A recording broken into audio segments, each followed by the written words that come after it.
Hi, my name is Callie Levin. Today I'll be presenting how to build a mason bee house. So let's first start off with the importance of mason bees.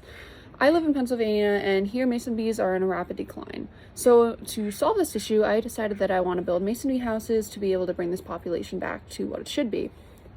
So why are they important? So mason bee houses, these houses the bees will live in, they start to die off in the fall. Before that, they'll plant their larvae in here, which is a really cool process actually.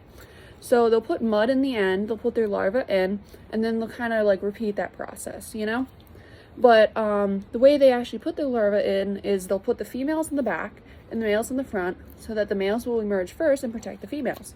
So it's honestly a really cool organism, and these houses will not only sustain mason bees, but they'll also sustain leafcutter bees.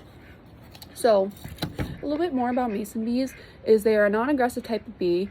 They're very, very good pollinators. They pollinate with a process called dive pollinating, which is where they'll like hurl themselves at a flower, and they'll pollinate almost like the pollen will get over 90% of their body. So then from there, they'll fly to about 2,000 flowers per day and be able to pollinate a lot of different like plants, vegetables, whatever you have in your backyard. So the first thing you need to check before building these houses is if you have the right materials that these bees need to survive. So first off, they need a water source. With this water, they'll use it to drink, and they'll also use it to make mud to be able to put the mud in their houses and to separate their larvae. The second thing is you need a food source for them whenever you have around. You know, you don't need to put food out for them. They'll find it themselves. And 3, you need something to pollinate. So flowers, plants, apple trees, even if you have a garden. The one important thing to remember is these bees are non-aggressive. So you will not get stung by them unless you really provoke them. Like, you have to really, really try to provoke them. So they'll say they're safe for children, they're safe for pets. They really aren't a problem. So just as long as you have those 3 essential items, these houses should be able to work in your backyard. The next step in this project is to cut down your bamboo. My bamboo I found in my own backyard. In Pennsylvania here, it is actually an invasive species. So my township was very, very happy that I decided to eradicate some of it. Don't worry if you don't have bamboo in your backyard, you can order it off of Amazon or anything like that. So after cutting down your bamboo, you want to make sure the width of it is correct. So if this hole right here is smaller than 3/8 of an inch, the bees won't be able to fit in it. And if it's over 5/8 of an inch, the spiders will start to live in it and the bees will tend to shy away from it. So you want to make sure your bamboo holes are no less than 3/8 of an inch and no more than 5/8 of an inch.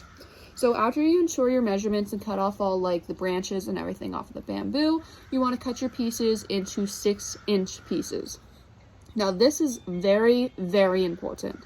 If your pieces are less than 6 inches, the bees will not have enough space to lay their larvae and your houses will not be inhabited. You very, very, very much want to make sure that these are 6-inch pieces to ensure your houses will work. So after all your pieces are cut, you will then make sure that there is like a hole in the middle. So if it has like this little notch right here, this is going to be a solid part in the bamboo. So some of these pieces are already like hollowed out. As you can see, like right here, there's nothing in the middle because they don't have any of those notches. But if they do, just take a drill bit, drill it out, it'll be fine. So the next step of your project is to actually build the house. So here I have 24 pieces of the bamboo that I cut into 6-inch pieces. You can use 30, you can use more. It's ultimately up to the size that you want your house. This is how my project is going. So you take this and then you take an 18-inch zip tie, which is right under here. And then the next step of the project is you're going to start stacking. So this may seem a little tedious at first, trying to stack the bamboo and get it not to roll, but it'll eventually work. So I'll show you like the process here. It is tedious, but you'll get there eventually. So here we go. Don't worry if pieces fall, you can just manipulate them. So what I use per house is I use 2 zip ties. So right here it's in the middle. I'm gonna shimmy it down towards the end here. Make sure all my pieces are in, and you can see they're kind of rolling away. Get it in there. And then again to slide it. And as you're beginning to slide it, you can use your body weight, whatever, to ensure these houses are, you know, in there tight. And then you just pull it as tight as you can for now. You can tighten it later. And there you go. You got one side done. You get all your houses in there. It doesn't really matter if you want to make it a circle, do so. Then what I do is I put it on the side here, kind of adjust it, make sure everything's in there. And there we go. We got one side of the house done. So you're basically just going to flip the house over like this. You're going to take another 18-inch zip tie and wrap it around like that. After your house is built, you are going to take a piece of galvanized steel, which you can purchase at Home Depot, Lowe's, pretty much any like hardware store around you. And you're going to slide it wherever you want or feel through the 2 zip ties. So this is going to be what you're hanging your house with. You can hang it with zip ties. This is just the preferred method that I have chose to use. You can hang it like in your garden or anywhere. Just make sure you have that water source, like the 3 essential items I mentioned earlier. So what I do is I put it like this, and then you can basically adjust this to whatever you're hanging it on. If you're hanging it on like a pole, something like that, if you're hanging it on a tree, just ultimately adjust it to what you need in order to hang your house. And there you have it. That's how you build your mason bee or leaf cutter bee house. They both sustain those 2 bees.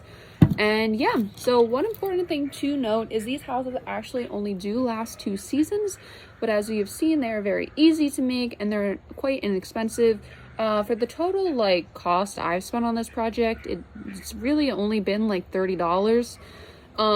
Ultimately, it's up to you whether you buy the more expensive supplies, you buy cheaper supplies. Just know that these houses are not meant to last forever.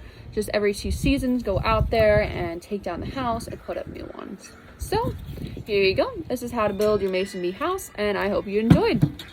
Bye.